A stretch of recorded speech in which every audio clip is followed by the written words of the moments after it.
Greetings sailors and welcome back to World of Warships and a viewer replay from a very long time viewer of the channel, Maowo. He's in another very long time ship, you know what I mean, the Des Moines. It's been around for a while and for all that I don't think I've actually featured it all that often, so it's interesting to see it in more competent hands than mine, because I do have one but I don't take it out very often. I don't feel super comfortable in tier 10 cruisers for the most part, and the Des Moines doesn't really fit my preferred cruiser playstyle, which is more kind of open water kiting, the kind of thing you can do in French and Italian cruisers, for example. This doesn't suit that so much, although you can kind of do it. You can go for the double rudder shift module and try and make yourself tricky to hit, but the ballistics leave something to be desired just because, well, it's a US heavy cruiser and so the shells go to low orbit and back before they come back down and, you know, actually hit anything. So trying to hit stuff further away is a bit tricky, and so generally speaking the better way to play this, although as I've said you can do this with the double rudder shift module, is to use island cover and actually use those ballistics to your advantage if possible. Now I must apologise if this seems a bit choppy at all.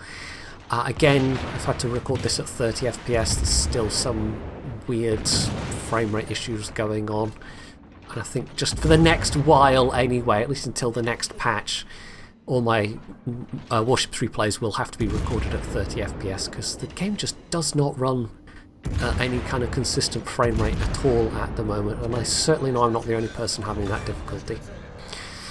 So that Cossack looked like they were completely foolish for picking a fight with the Friesland and not just trying to run away, but as it turned out the Friesland died to some battleship shells as well, so it wasn't necessarily a good trade.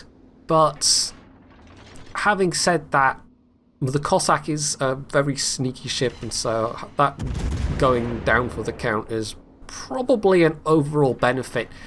And even though it doesn't have a lot of torpedoes, of course, that is still more torpedoes than the Friesland has, but Friesland can still be fairly powerful in its own right, so that's definitely a bit of a loss for the team.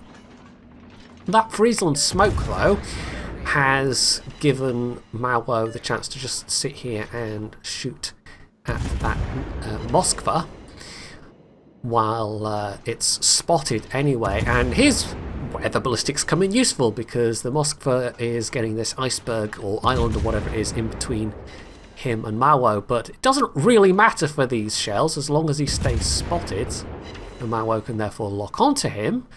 Then he can just keep pummeling away, and as he's relatively broadside, he's just sticking with the AP, which is doing some pretty good work.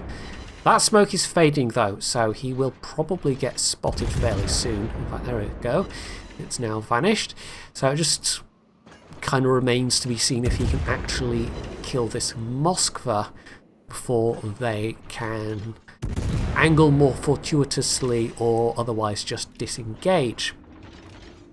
Now at this point, rather than backing off, Maowo is actually going forwards because there's a very good chance that the Moskva is the only thing spotting him, and so once again blocks a line of sight between him and the Moskva with that same island, and he's no longer spotted and he can keep firing because the Yamato is currently spotting the Moskva. So if he can just keep up the rate of fire and maybe get a fire on the Moskva, who's now fully bow on towards him, he might be able to finish him off, and all whilst having taken not a lot of damage to himself. So the Moskva is able to vanish, but that last salvo does the trick. It's actually that last killing salvo that sets the fire as well, but never mind, it didn't matter at that point. So that's the middle free and clear, and that in theory leaves that ready to be capped, but there's no one that's really there to cap it. I mean, the Yamato could try. If they tucked in behind an island and got themselves unspotted, that would work, but Yamato's not exactly super stealthy, so if anyone sees the Yamato, they will be able to uncap them. But they're going to give it a go anyway. So Mao is now turning his attention to the C cap, which is the one that's being currently blocked by the enemy. And that's partly, in fact I think mostly due to the enemy team's remaining destroyer at Changmu. So obviously in a radar ship, his presence there would probably be quite useful. There's not a lot of other enemy ships for him to necessarily worry about in terms of taking enemy fire, and so this seems like a bit of a no-brainer, especially as there's so many allied ships there that really need to be unstuck from that awkward position on the 10 line. They actually do have their own team's remaining destroyer here, but they're being, just generally, this blob of ships, not just the destroyer, they're being overall a bit too cautious, really. They have taken down that Hindi, but considering how many ships there are versus just that Changmu and what is that, a battleship of some kind much further back, is that Kremlin? Pommern? Something like that. The minimap's just too small to read in the preview window, it really is, and I can't remember offhand what ship that is, so yeah. It's a Monarch, apparently. Well, that's hardly threatening at all. Okay, well, of the previous two ships versus what it actually was, yeah, Monarch is probably the least scary Tier 8 battleship overall. So, yeah, finally they're going forwards, but the Lightning could maybe have done a bit more here, but it's fine. They've now cleared out the Changmu, and it's actually a secondary gun that gets the kill. But that unfortunately puts Mao in range of, temporarily anyway, still spotted for now, of the Shikishima. Now the Yamato did not try and do the sensible thing and go behind an island to cap in B. They kind of charged, well, slowly drifted. They went down the 5 line and got taken apart by enemy ships. And so that was that. And now it's actually the enemy Shikishima that looks like they're going to have a go at capping, and the enemy Des Moines seems to have pulled back in that position to that kind of area as well. So Mao just sneaking a few cap points and getting an assist, and now it's largely this blob of ships versus whatever's left of the enemy team, and they're actually kind of equal in terms of ship numbers, but they do have a slight edge both in terms of ships and points, even though the enemy team is now in theory getting a cap advantage. The only other ship that's left alive elsewhere on the map is a Conqueror that's way up on the B line, and presumably has survived thus far by trying to get themselves unspotted and just withdrawing from the action. So he hits the Des Moines for a little bit, but it's not the Des Moines that really had a lot of cap points there. He's already got 14 defense flags, by the way, so he's going to get a few more potentially out of the Shikishima. And you can see he was just waiting for the Shikishima to open fire before he himself does the same. And that nets him a couple more defense flags, and even if the Shikishima then does turn their attention to him, he can speed up and get behind the limb of this island, and so he's not really in too much danger here. Again, using the islands to his advantage. This is kind of the classic American cruiser playstyle.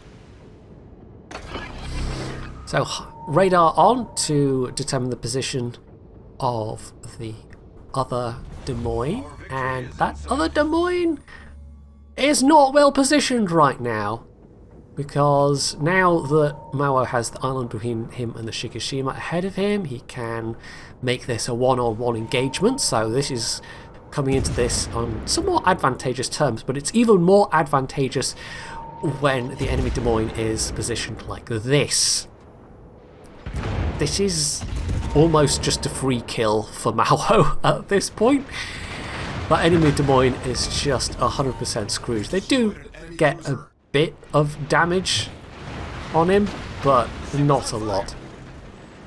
So the Massachusetts has more come over to this side of the map, and they're still very healthy, and as Mao doesn't want to get under the Shikishima's guns at point blank range, which could be very, very unhealthy for him indeed. He makes a quick turn here while the Massachusetts is actually reloading their guns, and as the Shikishima isn't quite close enough for the assured spotting range, which is 2 kilometers, lest we forget, he can reposition himself a bit more, and as he's now sat on 4 kills, I'm sure he's very eager to get a 5th and final kill. Well, not necessarily final, but a 5th kill to get a Kraken anyway, and that Kutuzov looks like a very good candidate. They are very low health indeed. So shots out on them. The Allied Conqueror seems to just be stuck on the border there. They've made it to the sea line, but yeah, they haven't really decided to go full speed ahead to take advantage of the few remaining enemy ships pulling more towards the centre. So I don't know how useful that Allied Conqueror was, to be honest, but they did at least hoover up the low health Kutuzov, which is denied that Kraken to Mawo, but well, let's go for the Shikishima instead, who backed up, was broadside, and a couple of salvos of AP later, there's that 5th kill. So that just leaves the Massachusetts, and they're well in range, completely spotted by all these allies, also pounding away at them, and it really is just a matter of finishing off this final ship now. So back to the HE as the Massachusetts angles a bit. It really is just a question of who gets the kill, because they are under fire from just about everything right now. And if he's lucky, it might be Mawo. I mean, he's got the rate of fire. That's one of the ways in which this ship can be scary, especially if you're in a lower tier ship facing it. So you can just pump out those heavy cruiser shells one after another. And as it turns out, he does get the final kill for half the enemy team taken care of.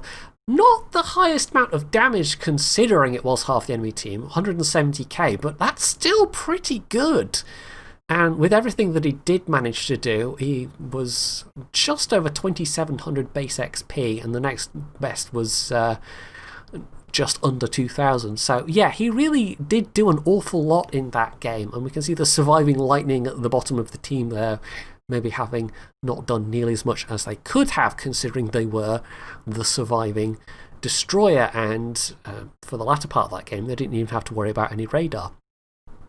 So overall, I think that was a pretty good game, and also a very able demonstration of quite why using islands to your advantage can be such a powerful tactic.